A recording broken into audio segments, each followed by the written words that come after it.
The three young women in front of him looked like peers, but they were actually three generations of grandmother, mother, and daughter. In this world, people's appearances stop aging at 25, but there is no such thing as a free lunch. Once people turn 25, they only have 1 year left to live. To continue living, they must find a way to add more time to their life. Will lives in the slums of this world. This morning, he realized he had only 1 day left. He must work hard to earn more time to survive. His mother, who is already 50 years old, has only 3 days left on her arm. However, after paying rent and utility bills, she has very little time left. In the slums, everyone runs to save time, and it is common to see people suddenly drop dead from running out of time. They are used to it. To earn more time, Will has to work overtime, but when it's time to get paid, he finds out the boss has given him much less time than promised. Will tries to reason with the boss, but the capitalist doesn't care and threatens Will to quit if he doesn't accept it. To survive, Will has to tolerate it. Will goes to a bar and encounters time thieves who rob other people's time. Their target today is a rich man who has 100 years of time. The rich man excuses himself to the bathroom, and Will takes the opportunity to knock out the time thieves and takes the rich man to a factory. The rich man tells Will he came here to die because,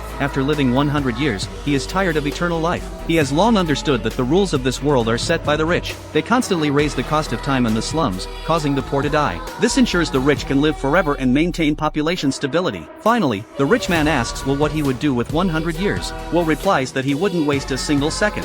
When Will falls asleep, the rich man transfers all his time to him. When Will wakes up, he finds he has 100 more years and sees the rich man standing on the bridge. By the time Will reaches him, the rich man's time stops, and he falls heavily into the river. Instantly becoming rich, Will first finds his friend and gives him 10 years, then buys a bouquet to pick up his mother from work. Unexpectedly, his mother has little time left after paying rent and fares, and she has to run home as the bus fare has increased. Just as she is about to reach Will, her last second runs out, and she collapses in his arms. Meanwhile, the police investigating the rich man's death see Will in the surveillance and identify him as the killer. After witnessing his mother's death, Will decides to take revenge on the rich. Going from the slums to the rich district requires several years of time, but Will doesn't care and reaches the rich district effortlessly. The sight shocks him. Everyone here looks glamorous. Will instinctively jogs forward until he notices that people here walk slowly. Only then does Will slow down, and all this is seen by Sarah. This movie is called In Time. If you're interested, check out the original film.